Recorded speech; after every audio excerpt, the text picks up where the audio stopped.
Hello everyone, good morning. Here I am going to represent you the poem number 1 from your book First Flight, that is Dust of Snow.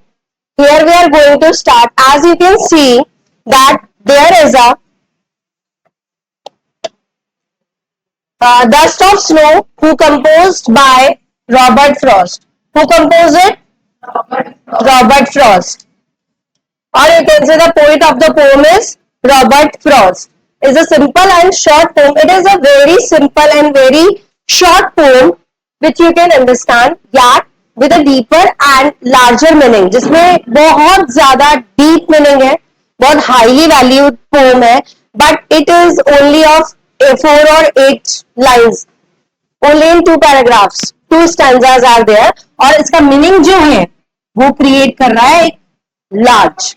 Well, it is very important to understand, but it is very simple, very short to read. Okay. The poet explains how an act as petty as experiencing snow on one's body can brighten one's day up. यहाँ पर जो poet है वो explain कर रहा है कैसे वो एक act कर रहा है, एक छोटा सा smoothly एक act हुआ. Which kind of act? कि snow जो है वो experience हुआ कि जब वो one crow comes and shook the branch of a hemlock tree, then snow comes to the poet's body. और one's body can brighten one's day up. कि एक body पर एक teeny small particle जो है snow का, जो dust of snow है वो आकर उसके body पे एक part पे गिरी, and sudden his mood was changed. The message of the poem is put into words by Robert Frost. और जो मैसेज है इस पोम का वो कौन पुट कर रहा है अपने वर्ड्स में? Robert Frost. who put the words? Robert Frost. Theme of the pome. अब इसकी थीम क्या है? टोटली किस पे बेस्ड है? क्या थीम पे बेस्ड है? थीम जो है Robert Frost poem was of dust of snow is nature's capacity for transformation. ये बता रहा है, he wants to tell you that, या he wants to tell us that कि कैसे ट्रांसफॉर्म होता है. कोई एक चीज को आप चेंज कर देते हो, कन्वर्ट कर देते हो सडन, तो एक ट्रांसफॉर्मेशन हो रहा है, चेंजिंग हो रही है, कन्वर्टेबिलिटी हो रही है. तो जैसे वो ट्रांसफॉर्म कर रहा है, including how it can alter one's attitude. Alter means amend, और you can say change one's attitude and view point. कैसे उसका जो व्यू पॉइंट है, कैसे उसके देखने का नजरिया है वो सडन चेंज हो जाता है by a dust of snow. The crow and the hemlock tree both consider inauspicious. जो दोनों है, crow और hemlock tree, दो ऐसे कैरेक्टर्स है जिनकी इस पोम में बात हुई है. crow और hemlock tree दोनों कंसिडर होते हैं inauspicious. What do you mean by auspicious? Auspicious, positive. ठीक है, पॉजिटिव वाइब. अपन जो कार्ड होता है, शादी का कार्ड होता है, कोई सेरेमनी का, कोई इवेंट का कार्ड होता है, वो रिप्रेजेंट करते हैं इन इंग्लिश, और we are inviting someone in English manner by English invitation. So what we give? On an auspicious occasion. ठीक है, शुभ मुहूर्त पर. ठीक है, पॉजिटिव वाइब के साथ. यहाँ पर है इनऑस्पिशियस, मतलब नेचुरल है कि वो नेगेटिविटी शो कर रहा है, नेगेटिव वाइब दे रहा है, यू कैन से. तो alter his mood from that of regret of joys. वो कैसे नेगेटिव, मतलब कैसे सैडनेस को एकदम जॉयफुली में चेंज कर देता है, और उसको बहुत ज्यादा रिग्रेट फील होता है कि why should I waste the whole of the time और half of the time of a day. ठीक है, come to the poem's line. The way a crow shook down on me the dust of snow from a hemlock tree. Here you can see rhyming word also. You put a here. Me and tree are rhyming same, so here we put b and b. What is the rhyming scheme of the of this stanza? A b a b. Okay. Has given my heart a change of mood and set some part of a day I had rued. Mood and rude, heart and part, these both are same and these both are same. So for third line, C, C, and for it D, D. Got it? Are you getting my point? ठीक है. Come to the next. Here is the explanation of the whole poem, which I gave you some theme, some intro, some introduction. The poem is set in a scene where the poet is in a bad mood. यहाँ पर एक theme बता रहा है, क्या बता रहा है कि पोइट एक ऐसा सीन है पोम में जो पोइट रिप्रेजेंट कर रहा है, जहां पे पोइट जो है बहुत ज्यादा बैड मूड में है, बहुत ज्यादा आई कैन से पैंसिव मूड में है, and is walking by a tree, और वो ट्री के थ्रू एक वॉक कर रहा है, वहां पे आसपास से गुजर रहा है, and which tree, a hemlock tree, it is a very very poisonous tree,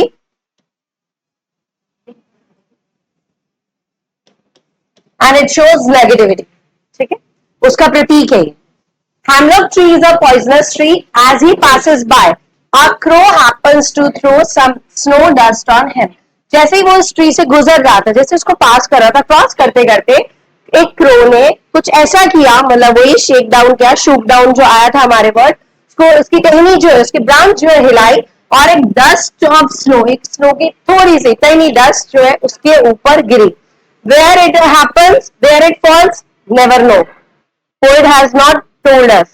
ठीक है, वो कहां गिरी पता नहीं, but on a body part, ठीक है, whether it falls on his head or shoulder is unknown, as I told you, कि वो उसके शोल्डर पे गिरी या हाथ पे गिरी, we never know, ठीक है, as there is no specific mention in the poem, poet has not mentioned this thing in the poem. Also, the readers are left in doubt about the bird's specific action.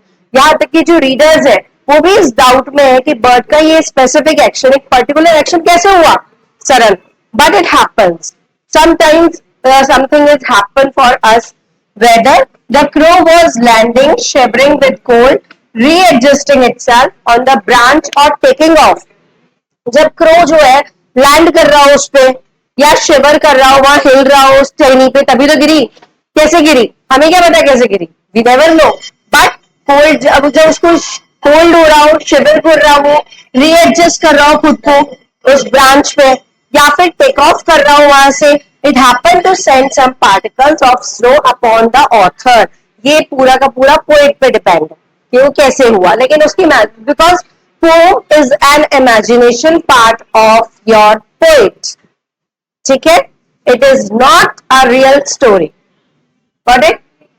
Here the two agents of nature, कौन है दो agent हमारे nature के, hemlock tree and the crow, are signifiers of sadness। ये बता रहे हैं, मैंने I told you sometimes many times कि वो क्या है, बुराई का प्रतीक है, नेगेटिव का प्रतीक है, वो उसको सिंबल करते हैं, सैडनेस को सिग्निफाई कर रहे हैं, और ग्लूम जो बहुत ज्यादा दुख है, just like the poets mood was in the opening scene, ये उसका ओपनिंग सीन है उस पोम का, ठीक है, for reasons unknown the author was having a terrible day, और बिना कोई रीजन के, unknown reason, we don't know what's the reason behind his sad mood और his pensive mood, the author the poet was having a terrible day, भयानक सा दिन वो बिता रहा था बिना कोई रीजन के, बस वो दुखी था, that's it.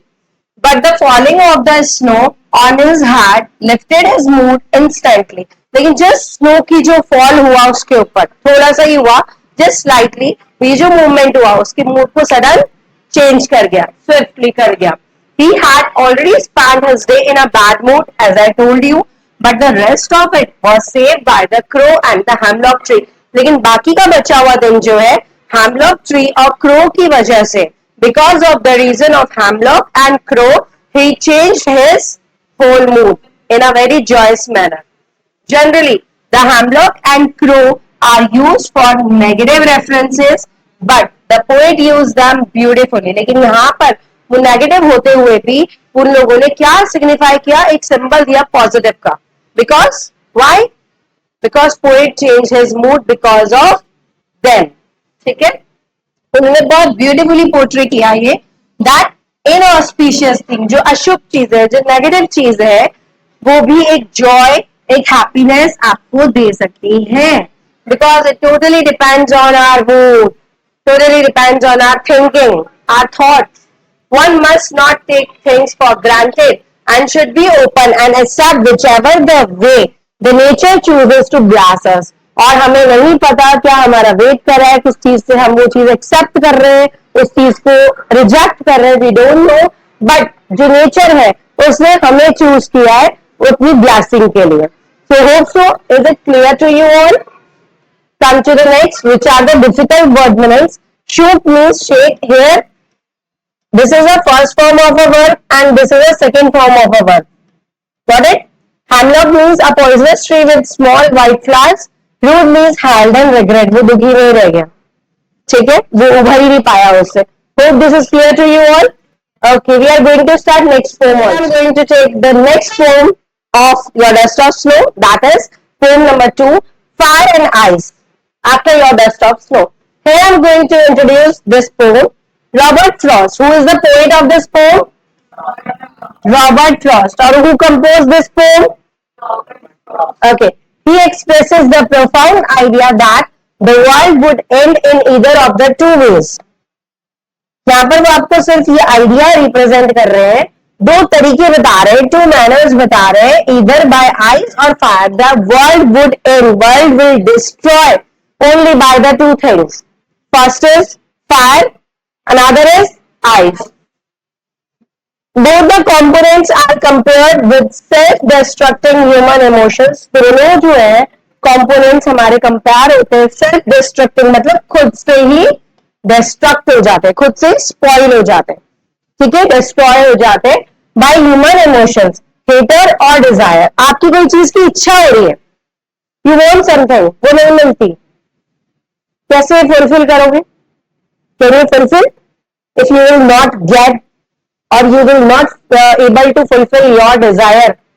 Is that possible that you will live a very much joyfully life? No na, we become sad definitely. तो ये क्या है, डिस्ट्रक्शन की तरफ हमें ले जा रहा है. हम बाकी चीजों पे फ्रस्ट्रेशन उतारेंगे. And if you frustrate other things, then how can it be possible that you are not destroying something? You are, ठीक है. वहीं पे अगर आप किसी चीज को हेट करते हो तो वो भी तो घृणा है, वो भी तो डुबो ही रही है आपको. It is also destroying your self, ठीक है. तो डिजायर और hater both creates in self destructing. The poem very artistically, मतलब बहुत आर्टिस्टिक के तरीके से बनाया, बहुत आर्टिशंस करें इसमें. Underlies the philosophy that we let our emotions rule us and if we don't control them they will surely destroy everything. यदि अगर अपन अपने इमोशंस पे इंस्टेंट काबू नहीं पाते, उसको कंट्रोल नहीं करते, चाहे वो हंसी का हो चाहे दुख का हो, it becomes whether it is of happiness or sadness, you have to control by yourself. तो ये फिलॉसफी कहती है कि if you don't control them they will surely destroy everything around us. वो आपके आसपास की सारी चीजों को डिस्ट्रॉय करके रख देंगे, ठीक है. Similarly, he thinks fire and ice both are just as competent in bringing the world to a catastrophic end. और उसी तरीके से फायर एंड आइस के बारे में अगर आप सोचें तो दोनों ऐसे कॉम्पिटेंट हैं जो लेकर आते हैं वर्ल्ड में कैटास्ट्रॉफिक एंड, भयानक तरीके से टेरिबल एंड लेकर आएंगे वो आपके लिए. फायर सबको पता है, हम जलते हैं उसमें in the end of our life, ठीक है. Ice is also dangerous for us. आप देखो ठंड में जाते हो तो बीमार बहुत जल्दी हो जाओगे, वही आग से भी है और वही ठंड से भी है. तो फायर और ice both will create a mess for us. Both are dangerous. The destructive power of human desire and the inevitable end of the world brought on by fire, that is your passion और desire. Fire indicates here passion और desire, और ice indicates here hatred और indifference. अगर आपके अंदर कोई Dzire है, कुछ पाने की क्षमता रखते हो या उस पाने का जुनून रखते हो, पैशन है आपके अंदर, तो आप उस चीज से कर गुजर जाओगे और जो भी चीज बीच में आएगी आप उसको डिस्ट्रॉय कर दोगे. तो आप क्या कर रहे हो इन द एंड? इतना जुनूनियत होना जरूरी है, लेकिन इतना भी नहीं कि वो आपको इन द एंड डिस्ट्रॉय कर रहा हो, ठीक है. उसको use your mind, use your thought, use your heart, use your emotion while doing anything, ठीक है. किसी के पीछे इतना पागल नहीं हो जाना. तो डिजायर और पैशन आपकी आग जैसी जल रही है अंदर, ठीक है. आइस जो है आपको घृणा, आपको हेटर और इंडिफरेंस, सामने वाले से आपको इंडिफर कर रही है. वाई? ये चीज दोनों डिस्ट्रॉय कर रही है. Are the themes of Robert Frost poem Fire and Ice. The poem examines the possibility of that either extreme emotion और total indifference. या तो आपके अंदर वही मैंने कहा बहुत जुनूनियत, बहुत एक्सट्रीम इमोशन आ जाए हद से ज्यादा, या टोटल इंडिफरेंस आ जाए, अपने आप को आप सबसे अलग कर लो, दोनों चीजें अलग है. Could bring about the end of the world means it will destroy you. You are doing your self destructing. हम खुद को ही नुकसान पहुंचा रहे हैं, खुद को ही खत्म कर रहे हैं एक तरह से. Some say the world will end in fire, some say in ice. From what I have tasted of desire, I hold with those who favor fire. But if it had to perish twice, I think I know enough of hate to say that for destruction, ice is also great and food surface. ठीक है, यहाँ पर ये वाला, this one, and this one. These are same in rhyming scheme. Fire, desire, fire. That is okay. Means A, and A. Ice, B, B, B, B. Hate and great comes in C. So A, B, A, B, C, B, C, B. This is your rhyming scheme of the poem. Got it? If I ask, you have to remind it. Now come to the poem. The poem expresses the profound idea that the world would end in either of the two ways, either by ice or by fire. One group is of the opinion that someday the earth's core will get so heated up. Definitely जो अर्थ की layer है, अर्थ का जो core है, वो part जो है बहुत ज्यादा एक दिन हीटेड अप हो जाएगा. That it would get lead to fire, destroying the earth surface. और वो अर्थ के सरफेस को धीरे धीरे बर्न होके डिस्ट्रॉय करेगा, उसको तपाएगा. On the other hand, the second group says that if the temperature goes down to an extent that makes life on earth impossible, जब वो temperature इतना down हो जाए कि life becomes impossible to live on earth, it would have the same catastrophic effect as I already told you. ठीक है? The poet then compares fire and ice with the destructive features of human emotions. Poet wants to compare both fire and ice with the destructive feature. कि how can it be become destructive feature of human emotion? तो desire and hater को हम ले लेंगे, ये तो destruct कर सकते हैं, ये तो destroy है, destroyable है. He says that from what he is aware about fiery desire, अगर हमारी जो desire है बहुत ज्यादा भयानक हुई, बहुत ज्यादा fiery हुई, तो it would be, he would favor the ones who say that it would be fire. तो fire create करेगी, it will create. By saying so, he brings about the idea that human beings let their emotions rule them, and the consequence of unmonitored longing is chaos. जो consequences है, जिसको आपने unmonitor किया है, मतलब जिसको आपने monitoring नहीं करी है, आपने उसमें focus नहीं करा है, then how can you say that it will become in our favor? Definitely it will be your destroying end. ठीक है? Then by not favoring of the first option of fire, he considers if the world has to expire twice. World जो है point ये भी कह रहे हैं कि या तो फायर से हो सकता है या आइस से हो सकता है, दोनों से नहीं हो सकता, कोई एक चीज ऐसा करेगी. बट यहाँ पर अगर आप वेट करते हैं फर्स्ट ऑप्शन को फायर का, तो कंसिडर करता है कि यदि वर्ल्ड जो एक्सपायर हो जाता है ट्वाइस, दोनों से ही, तो ice would be equally competent in ending too. तो आइस को इक्वली कॉम्पिटेंट रखो, एंड रखो उसका. He brings about a contrast between ice and heater. तो कॉन्ट्रास्ट रिलेशन बनाना पड़ेगा आइस में और हेटर में. The human capability of insensitivity and hater has the potential for inner destruction.